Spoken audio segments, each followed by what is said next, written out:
नमस्कार, आदाब, सत श्री अकाल, राम राम, खमागणी दोस्तों। मैं रजनी स्वागत करती हूँ आपका हमारे चैनल द सक्सेस में। तो दोस्तों, कल हम पढ़ रहे थे तापमान, और हम तापमान की ठंडे और ठंडा गर्म करने की विधियाँ हमने पढ़ी थी। आज हम पढ़ेंगे कि वायुमंडल किस तरह से ठंडा और गर्म होता है। उसी का अगला भाग जो है वो हम आज पढ़ेंगे। तो बिना किसी देरी के शुरू करते हैं। वायुमंडल का ठंडा और गर्म होना, ठीक है। तो इसमें पहले मैंने लिखा है सौर विकिरण के प्रत्यक्ष अवशोषण द्वारा, मतलब सूर्य से जो ऊर्जा आती है उसको वायुमंडल मतलब सोख लेता है, अवशोषित कर लेता है। उससे कितना भाग गर्म होता है? 14% भाग गर्म होता है। चालन विधि के द्वारा, चालन विधि हमने पढ़ी थी कि एक अणु के संपर्क से दूसरे मतलब अणु में जाती है, मतलब माध्यम की जरूरत होती है, जिससे हमारा निचला वायुमंडल गर्म होता है चालन विधि के द्वारा। पार्थिव विकिरण के अवशोषण द्वारा, पार्थिव विकिरण क्या होता है? पृथ्वी जब खुद गर्म हो जाती है तो खुद विकिरण छोड़ने लगती है, और उससे भी हमारा निचला वायुमंडल ही गर्म होता है। संवहन प्रक्रिया द्वारा हमें पता था एक अणु ऊष्मा लेकर खुद गतिशील हो जाता है और ऊपर की परतों को गर्म कर देता है। तो इससे कौन सा वायुमंडल गर्म होगा? ऊपरी वायुमंडल। तो दोस्तों, ये कई बार ना पूछ ले जाते हैं, चालन विधि से कहाँ गर्म होता है, कौन सी चीज़ ठंडी होती है ना। इस तरह से पूछ लिया जाता है, मिलाने के लिए पूछ लिया जाएगा। तो याद कर लेना इन चीज़ों को, मतलब समझ आ जाएंगे, याद करने की ज़रूरत ही नहीं होगी।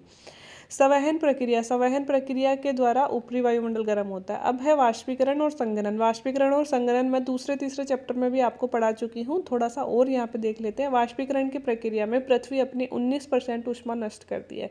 तो पृथ्वी की कुल ऊष्मा की 19% ऊष्मा वाष्पीकरण में नष्ट हो जाती है। वाष्पीकरण ऊर्जा, ऊष्मा ऊर्जा कार्य ऊर्जा में बदलती है। जब वाष्पीकरण होता है तो ऊष्मा ऊर्जा किस में बदल जाती है? कार्य ऊर्जा में। संघनन की प्रक्रिया द्वारा वायुमंडल ऊष्मा ऊर्जा प्राप्त करता है, ऊष्मा प्राप्त करता है, इसे गुप्त ऊष्मा कहते हैं। जब संघनन होता है, संघनन मतलब वाष्प से जब बूंदें बनने लगती हैं तो वायुमंडल ऊष्मा प्राप्त करता है, और जो यह ऊष्मा होती है वह कौन सी ऊष्मा कहलाती है? गुप्त ऊष्मा। संघनन में वायु गर्म हो जाती है क्योंकि कार्य ऊर्जा ऊष्मा ऊर्जा में बदल जाती है। देखो, वाष्पीकरण में ऊष्मा ऊर्जा कार्य ऊर्जा में बदल रही थी। वाष्पीकरण मतलब जल का वाष्प में बदलना, ठीक है। और संघनन मतलब वाष्प का वापस जल में बदलना। तो वाष्पीकरण में जो ऊष्मा ऊर्जा है वह कार्य ऊर्जा में बदल रही थी, और संघनन इसका बिल्कुल उल्टा होता है, मतलब वाष्प जल की बूंदों में बदल जाती है, और इसमें क्या होता है? कार्य ऊर्जा ऊष्मा ऊर्जा में बदल जाती है संघनन में, ठीक है। तो दोनों एकदम उल्टे हैं। संघनन में वायु गर्म हो जाती है और वाष्पीकरण के टाइम पे धरातल बहुत ठंडा हो जाता है। संघनन के बाद में किसी भी वस्तु के, मतलब कहीं भी वायुमंडल में तापमान जो घटने की दर होती है वह 1000 मीटर पर 6 डिग्री सेल्सियस हो जाती है। नॉर्मल जो अपने सामान्य तापमान दर कितनी होती है? 6.5 डिग्री सेल्सियस प्रति 1000 मीटर। कितनी? 6.5 डिग्री सेल्सियस प्रति 1000 मीटर। लेकिन अगर वायु का संघनन हो गया, मतलब वायु ठंडी हो गई, तो फिर तापमान घटने की दर कम हो जाती है ऊंचाई के साथ में, और वह कितनी हो जाती है? 1000 मीटर पर 6 डिग्री सेल्सियस। कितनी? 1000 मीटर पर 6 डिग्री सेल्सियस। ओसांक बिंदु क्या होता है? ड्यू पॉइंट वह तापमान जिस पर हवा संतृप्त हो जाती है। संतृप्त मतलब सापेक्षिक आर्द्रता उसकी 100% हो जाती है, अर्थात जितनी उसकी हवा की आर्द्रता ग्रहण करने की क्षमता हो जाती है उसके बराबर उसकी आर्द्रता हो जाती है। वायु अगर अपने ओसांक बिंदु तक पहुंच गई तो फिर बारिश हो जाती है, फिर वह बूंदों में कन्वर्ट हो जाती है, ठीक है। और इसके बाद में क्या होता है? संघनन शुरू हो जाता है। तो ओसांक बिंदु को आप कह सकते हो कि आर्द्रता 100% होना, या फिर वह तापमान जिस पे हवा संतृप्त हो जाती है अर्थात बूंदों में बदल जाती है, और इसके पश्चात संघनन शुरू हो जाता है। हिमांक बिंदु क्या होता है? हिमांक, हिम जमना, मतलब समझ जाओगे नाम से ही, जमना। तो हिमांक बिंदु होता है 0 डिग्री सेल्सियस। वह तापमान जिस पे जल जम जाता है वह क्या कहलाता है? हिमांक बिंदु कहलाता है। एक दोस्तों, सामान्य ताप अंदर तो आपको पता है कि ऊंचाई के साथ में हम वायुमंडल में जब ऊंचाई की तरफ जाते हैं तो सामान्य ताप मतलब 1000 मीटर पर 6.5 डिग्री सेल्सियस की दर से तापमान में कमी आती है, वो तो होता है सामान्य ताप अंदर। एक पूछते हैं एडियाबेटिक ताप अंदर क्या होता है। एडियाबेटिक ताप अंदर की अगर नॉर्मल परिभाषा आप सुनना चाहो तो जब ऊपर जाएगी तो वायु में ऐसा परिवर्तन कि वायु ना तो बाहर से ऊष्मा ले और ना ही बाहर से ऊष्मा दे, है ना, लेकिन फिर भी उसका तापमान बदल जाए, तो वह क्या होता है? एडियाबेटिक ताप परिवर्तन दर। यह ताप बदलता क्यों है?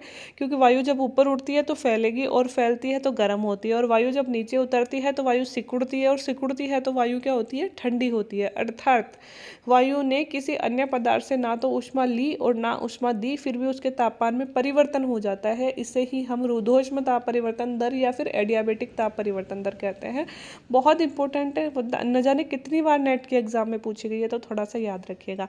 अब एडियाबेटिक ताप पतंत्र दो प्रकार की होती है, शुष्क एडियाबेटिक और आर्द्र एडियाबेटिक। तो शुष्क एडियाबेटिक ताप पतंत्र क्या होती है, जब असंतृप्त हवा, असंतृप्त जिसका संघनन नहीं हुआ है, असंतृप्त हवा ऊपर उठती है तो वह उसमें तापमान जो घटने की दर होती है ना, वह कितनी होती है, 1000 मीटर पर 10 डिग्री सेल्सियस, और हवा नीचे उतरेगी तो इसी दर से उसमें वृद्धि होगी। मतलब असंतृप्त हवा है, सूखी हवा है, जब वह ऊपर उठेगी तो उसमें 1000 मीटर पर 10 डिग्री सेल्सियस की दर से तापमान में कमी होगी, जब वह नीचे उतरेगी तो उसमें 1000 मीटर पर 10 डिग्री सेल्सियस की दर से तापमान में वृद्धि होगी। आप कमी याद रख लेना, वृद्धि तो बताने की ज़रूरत नहीं है, लेकिन कमी याद रख लेना, है ना, सेम ही है। बस ये याद रख लेना कि शुष्क एडियाबेटिक ताप पतंत्र में 1000 मीटर पर 10 डिग्री सेल्सियस, सामान्य में 1000 मीटर पर 6.5 डिग्री सेल्सियस।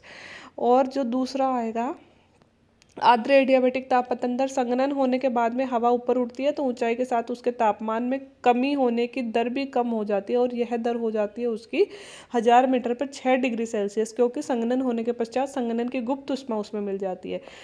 शुष्क एडियाबेटिक ताप प्रत्यावर्तन में तो शुष्क हवा मतलब असंतृप्त हवा ऊपर जा रही थी, और अब की बार संतृप्त हवा ऊपर जा रही है, संघनन हो गया हवा का, उसकी जो मतलब सापेक्ष आर्द्रता है वह 100% हो गई, तो अब वह ऊपर जाएगी ना तो उसके ताप घटने की जो दर है वह सामान्य दर से कम हो जाएगी। कितनी हो जाएगी, 1000 मीटर पर 6 डिग्री सेल्सियस, और सामान्य कितना होता है, 6.5 डिग्री सेल्सियस। क्यों, क्योंकि हवा संघनित हो चुकी है और उसमें गुप्त ऊष्मा मिल चुकी है। ठीक है, इसके अलावा अभिवहन, अभिवहन क्या होता है, पवन का क्षैतिज संचलन, मतलब पवन जो क्षैतिज रूप में गति करती है तो वह अभिवहन कहलाता है। जैसे लू, मेस्ट्रल, ठंडी हवा, ये भी क्या करती है, जैसे लू आ गई किसी इलाके में, इस तरह से जो पवन का संचरण होता है वह क्या कहलाता है, अभिवहन। तो ये भी तापमान को घटाने बढ़ाने का, गर्म हवा आ गई तो उस स्थान को तापमान को गर्म कर देंगे, ठंडी आ गई तो वहाँ के तापमान को ठंडी कर देंगे। मध्य अक्षांशों में मौसम के अचानक बदलाव के कारण अभिवहन होता है, तो यह कई बार पूछा जाता है, मध्य अक्षांशों में मौसम अचानक से क्यों बदल जाता है, क्योंकि हवा का फर्क पड़ जाता है। मध्य अक्षांश में दैनिक मौसम में आने वाली विभिन्नताओं का कारण भी अभिवहन है। तापमान, तापमान ऊष्मा का वह माप है जो ऊर्जा की गहनता को प्रकट करता है, अर्थात किसी वस्तु की गर्माहट और शीतलता को दर्शाता है, कि किसी वस्तु में कितनी ऊर्जा की गहनता बताता है कि कितनी ऊर्जा है अभी, अर्थात वस्तु की शीतलता और गर्माहट को दर्शाता है। तापमान को हम सेंटीग्रेड में, फ़ारेनहाइट में और केल्विन में मापते हैं। पृथ्वी के धरातल का औसत तापमान की बात करें तो 15 डिग्री सेल्सियस, और दैनिक तापमान, देखो याद रखना, पृथ्वी के धरातल का औसत तापमान कितना है, 15 डिग्री सेल्सियस। अगर हम दैनिक औसत तापमान निकालना हो, हमें कई बार फॉर्मूले पूछ ले जाते हैं, तो दिन का अधिकतम तापमान बटे दिन का प्लस दिन का न्यूनतम तापमान बटे 2, इस तरह से तो दिन का तापमान निकालेंगे औसत। फिर औसत मासिक तापमान निकालना हो तो महीने के सभी दिनों का औसत तापमान निकाल लेंगे बटे उस माह के दिनों की संख्या का भाग दे देंगे। और औसत वार्षिक तापमान निकालना हो तो सभी माह का औसत तापमान निकाल लेंगे बटे 12 महीने का उसमें भाग दे देंगे, क्योंकि कितने महीने होते हैं, एक साल में 12 महीने होते हैं। औसत ऋत्विक तापमान निकालना हो तो उस ऋतु के सभी महीनों का औसत तापमान निकाल लेंगे। जैसे ऋतु में 4 महीने तो 4 महीनों का औसत तापमान निकाल लेंगे, ऋतु में कुल महीनों की संख्या कितनी, अपन ने कितने महीनों की संख्या ली है उसका भाग दे देंगे। एक टर्म आती है तापांतर या ताप परिसर। तापांतर आएगा तो आप फिर भी कर दोगे, ताप परिसर आएगा तो आप कंफ्यूज हो जाओगे, दोनों सेम ही चीज़ होती है। किसी भी स्थान के अधिकतम और न्यूनतम तापमान के अंतर को ही तापांतर कहते हैं अथवा ताप परिसर कहते हैं। दैनिक तापांतर अगर हमसे पूछे तो दिन के अधिकतम और न्यूनतम तापमान का अंतर क्या कहलाएगा, दैनिक तापांतर कहलाएगा। दैनिक तापांतर धरातल की सतह और उसके संपर्क में आने वाली हवा का परिणाम होता है, कि मतलब सतह कैसी है और हवा मतलब कैसी आ रही है वहाँ पे, कि दिन में अगर गर्म हवा आ गई तो तापमान चेंज हो जाएगा, रात को ठंडी हवा आ गई तो तापमान चेंज हो जाएगा। ठीक है, दैनिक तापांतर को प्रभावित करने वाले कारक कौन से हैं, सबसे पहले तो आकाश की दशा, आकाश में बादल हैं कि नमी है कि धूल है, इस तरह से अगर बादल होते हैं तो दैनिक तापांतर कम होता है, अगर आकाश एकदम सूखा मेघ रहित होता है तो दैनिक तापांतर ज़्यादा होते हैं। हवा में नमी की मात्रा कैसी है, हवा में अगर नमी ज़्यादा है ना तो दैनिक तापांतर कम, नमी कम है तो दैनिक तापांतर ज़्यादा। शुष्क और शांत हवा है या पवन संचार है, अगर शुष्क हवा होगी तो दैनिक तापांतर ज़्यादा, अगर पवन संचार होता रहेगा मतलब हवा ज़्यादा चल रही है ना तो फिर तापांतर कम हो जाते हैं। दिन की अवधि कम रहेगी तो दैनिक तापांतर कम होएगा, और रातें अगर लंबी हो जाती है तो दैनिक तापांतर ज़्यादा हो जाता है, क्योंकि जितनी ज़्यादा लंबी रातें होंगी रात उतनी ठंडी हो जाएगी। ठीक है, आकाश में बादल हों नमी हो और हवा की गति तेज हो और दिन की अवधि लंबी हो तो दैनिक तापांतर कैसे पाए जाएंगे? कम पाए जाएंगे। मैंने बताया ना, अगर बादल होंगे, क्योंकि बादल क्या करते हैं, अवशोषित कर लेते हैं, तापमान को ज़्यादा ही बनाए रख देते हैं, कम नहीं होने देते। ऐसे ही नमी होती है, नमी भी तापमान का अवशोषण कर लेती है, तापमान को ज़्यादा ही बनाए रखती है, रात को ज़्यादा कम नहीं होने देती। हवा की तेज गति हो, तेज गति होती है तो हवा गर्म और ठंडे तापमान को मिक्स करती रहती है, तो तापमान में ज़्यादा बदलाव हो नहीं पाता। और दिन की अवधि अगर लंबी होती है तो जैसे मैंने कहा, लंबी होगी तो तापमान पे ज़्यादा फर्क नहीं पड़ेगा, लेकिन अगर रातें लंबी हो गई तो तापांतर ज़्यादा हो जाएगा। ठीक है। आकाश मेघ रहित हो, शुष्क हो, मंद गति वाली हवा हो। आकाश मेघ रहित हो मतलब बिल्कुल साफ हो, हवा शुष्क हो मतलब हवा में नमी नहीं हो, और हवा की गति एकदम मंद हो, और दिन की अवधि छोटी हो, तो तापांतर कैसे आएंगे? अधिक। अब देखो, जिसने ज्योग्राफी ढंग से पढ़ रखी है उनको तो ये चीज़ें याद करने की ज़रूरत नहीं है, रटने की ज़रूरत नहीं है, और जिन्होंने भाई ढंग से नहीं पढ़ी वो रट लेना, क्योंकि मतलब हम लोग समझ जाते हैं कि आकाश मेघ रहित है मतलब साफ है, साफ है तो दिन में बहुत ज़्यादा गर्मी हो जाएगी, और रात को पार्थिव विकिरण बहुत तेज होगा तो रात को ठंड हो जाएगी, तो दिन और रात के तापमान में बहुत ज़्यादा चेंज हो जाएगा, इसलिए तापांतर ज़्यादा हो जाएगा। सेम यही हवा शुष्क होती है तो भी यही होता है, दिन की अवधि छोटी होती है, मतलब दिन की अवधि छोटी होगी तो दिन तो गर्म हो जाएंगे, रात लंबी होती है, लंबी रात में पार्थिव विकिरण उतना ही ज़्यादा होता है, उतना ही ज़्यादा होता है, तो रातें उतनी ठंडी हो जाती है, इसलिए तापांतर ज़्यादा हो जाएगा। महाद्वीपीयता है तो उच्च दैनिक तापांतर। महाद्वीपीयता मतलब समुद्र से दूरी, स्थल के आंतरिक भाग क्या कहलाते हैं? महाद्वीपीयता। तो समुद्र से दूरी होगी तो आपको पता है स्थल जल्दी गर्म और जल्दी ठंडा होता है, इसलिए तापांतर ज़्यादा हो जाता है, दिन में गर्मी बहुत ज़्यादा हो जाती है, रात बहुत ज़्यादा ठंडी हो जाती है। और अगर समुद्रीयता है, समुद्रीयता मतलब समुद्र का प्रभाव है, तो क्या होता है? समुद्र का प्रभाव है तो निम्न दैनिक तापांतर पाए जाएंगे, दैनिक तापांतर थोड़े कम होते हैं। ठीक है। क्यों? क्योंकि समुद्र देर से गर्म और देर से ठंडा होता है, तो तापमान में इतना अंतर नहीं हो पाता। स्थलीय सतह पर दैनिक तापांतर उच्च होते हैं क्योंकि विशिष्ट ऊष्मा स्थल की कम होती है, स्थल की विशिष्ट ऊष्मा कम होती है, हमने पढ़ा कि स्थल जल्दी गर्म और जल्दी ठंडा होता है, इसलिए तापांतर और समुद्र की विशिष्ट ऊष्मा ज़्यादा होती है, मतलब देर से गर्म और देर से ठंडा, इसलिए समुद्र में तापांतर कम।